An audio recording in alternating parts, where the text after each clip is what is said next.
Alright guys, so today we're going to take a look at my AR-15. So I'm a tech guy and a gadget guy at heart, but when I moved to Florida, I absolutely fell in love with guns. I had a buddy who would come over my house and he would show me the SIG that he bought, and from there we went shooting.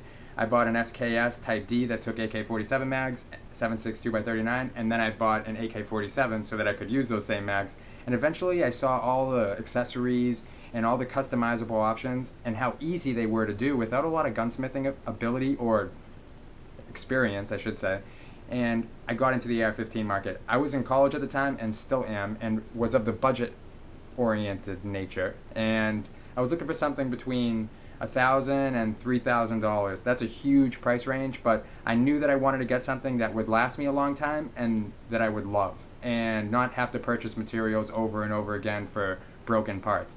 So after looking at reviews on forums such as Full30 and AR15.com and YouTube videos, I decided on the best cost option from the majority of viewers that I watched was BCM. And I chose to get a completed upper receiver from BCM Manufacturing when they were doing a sale that gave you a compensator and a bull carrier group with the purchase. And then I bought the completed lower receiver from an online retailer separately. I was able to avoid a full tax in my state on a firearm purchase and save a few bucks along the way. So we'll get right into it. I'm going to go down a list of the components, and I've got a selection here on notes, and I'm just going to go top to bottom and go over the things I've done to it over the years. I've had it for about 4 years now, 3-4 years, and it runs everything I put through it, from Tula 55 grain to 62 grain green tip to 72 grain Sierra Match and 77 grain. It absolutely loves 62 and up, shoots great groups at 100 yards, 1 to 3 inches consistently. So we're going to take a look at the specs and just go down it. Alright, so first up on the list we've got the BCM 16-inch upper on a BCM KMR 13-inch rail in Keymod and a Mod 0 comp. The comp came with the upper receiver purchase as well as the BCM bull carrier group on the inside. So closer look at the upper. And I also took some shock cord or power cord from LVOA and just threaded it, placed it up and down. I used an Allen key to pull it through to the other side, and it really gives you some good grip and allows you to maintain a firm hold on the weapon. There's a lot of ways you could do it. You could get the Keymod panels that are made by like Knights Armament or BCM or Magpul, but I like doing it this way. Save some money that way as well. Also, we've got the impact weapons components Thorntail Mount. This was developed with Haley Strategic. You can see his Dragonfly logo on there, Travis Haley's. And I have the Inforce WMLX. I chose to go with a little bit extra lumen. They do make one that's, I believe, 800 lumens that's relatively the same size and has some really nice lines. Haley Strategic, oops, sorry about that, I hit the camera.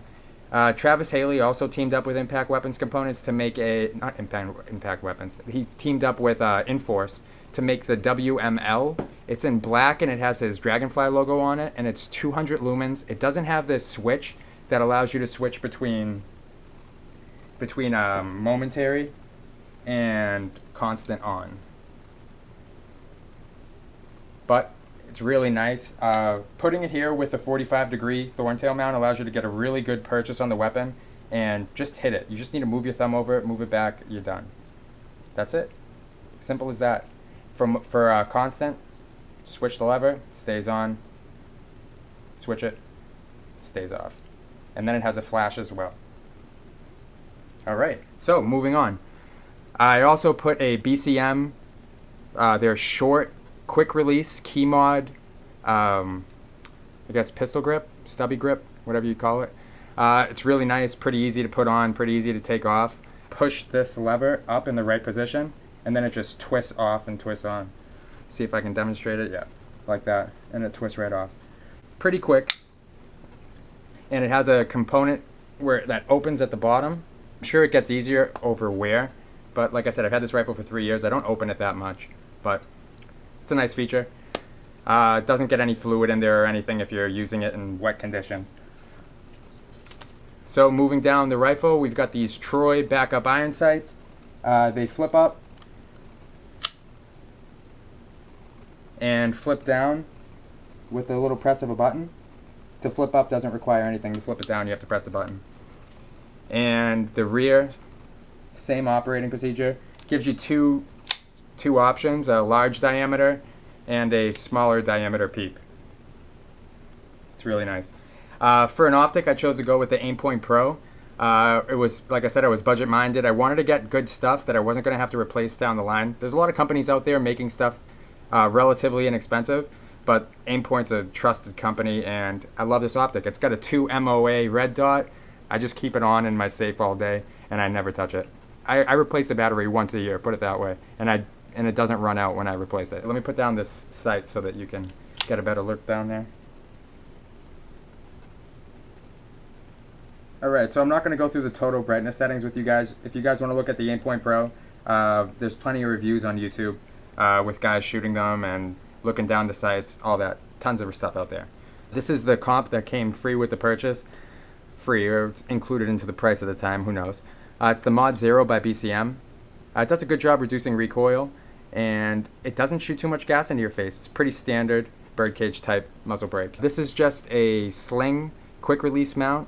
I honestly forget who I bought this from. It might be Noveske. Just look online for one that takes up only one Keymod slot. I'm not going to put product links in the description below because this is my first gun review. I'm not sure how Google AdSense works with that and what they're allowing. But if you guys want to tell me in the comments below what I can and can't put as far as links to products, please put in the comments, guys. I'd really appreciate it. And it helped me, it helped you get a better video in the end. Alright, moving on the upper receiver, we have the BCM Gunfighter Mod 4 charging handle. This is I believe the medium length. They have small and large as well, and that's just how far off the side, yeah, Mod 4, that's what this is. So that's just how far off the side this throw lever goes. Last but not least, we've got the BCM bolt carrier group full auto. This thing is awesome. It is very robust. It feeds everything I put through it, like I said, from 55 grain to 77 grain. And I can't say enough good things about BCM as a company overall. Alright, so moving on to the lower receiver, we've got a Magpul CTR stock that allows you to adjust and then lock in place. That doesn't give you any wobble at all. Being able to lock is a really nice feature. As you can see, without the lock, it does wiggle just a little bit, but when you lock it up, nothing. It does give you a QD mount ambidextrous on both sides of the stock. That allows you to put any type of push button QD Sling Swivel into there. Alright, so then I went with the Battle Arms Development ambidextrous safety selector. Short throw on the side, and their standard throw on, I'm a ready, so on my thumb side. Alright, for a trigger, I've got the Geiselle SSA-E. This trigger is awesome. It's 2-stage. Take a look at that take up. Just a bit, and then a real crisp break. This trigger is unbelievable. It's partly the reason why I can shoot so well with this rifle in hand. Really anybody can shoot it with this trigger and this optic on here. Alright, so then I have a Magpul BadLever. This lever allows you to lock back the bolt from either side and release from either side. I love the Magpul BadLever. If you're just getting into guns, it just makes operating an AR-15 that much easier. Instead of having to pull the charging handle back, lock the bolt release in place, you just do it all in one motion. Use your finger, push it back, lock it up, release. Now, as I've gotten shooting over the years, I really don't have a need for the Magpul BadLever anymore, but it does give me a competitive edge when I'm shooting 3-gun. So when I ordered the BCM Lower Receiver, I got it with the pistol grip and the stock and the butt plate, and it came with a standard mil-spec trigger and a standard mil-spec safety catch.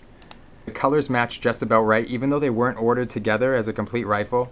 All the components are essentially BCM, and I was able to save a few bucks here and there with BCM's sale on the total upper receivers for the bolt carrier group and the compensator. I was really able to nudge a few $100 out of the purchase of a firearm. So for the sling, I've chosen to go with the Vikings Tactics enhanced sling. It does give you an option that allows you to quickly adjust for size. Let's just say you're taking the rifle on and off, or you want to use a 2-to-1 point converter like I did. purchased from Viking Tactics that allows you to either run it with 2 points of attachment, up in the front or up in the back. Up in the back, there we go. To just taking the front off and putting it into the 2-to-1 in the back and running it like that. Alright guys, I really hope you enjoyed this video. Please let me know anything I can do better in the future. Like, comment, subscribe, and you'll see some more of this stuff coming up.